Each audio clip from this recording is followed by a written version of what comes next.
Good morning सांग मैंने welcome to a new blog मु मो भौणी आम दिजन जाक आज बाहरी पड़ू टे बिजु मैदान कहीं आमर ये चलती इंटरनेशनल वाणिज्य मेला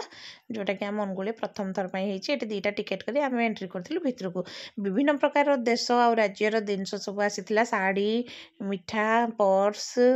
आमर कुर्ता सेट एमती भेराइटी जिनस आसी देखुना भितर एत जाम होता जे कहतुनी या भितर 3 days होगा किंतु लोक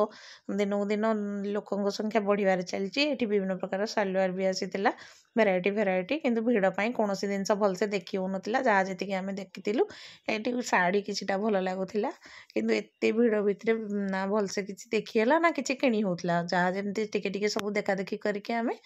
बाहरी आसी बाहर को ये गोटे शाढ़ीटे मन पसंद होता कि मुझे आनी नी आसला बाहर ये आम टे झालमुड़ी खाई एपटे देखुना जड़पर क्रेज सेटा भी आम अनुगुले फास्ट टाइम था मुझे आसती गोटे बेबी डल वीडियो भल लगे लाइक शेयर सब्सक्राइब।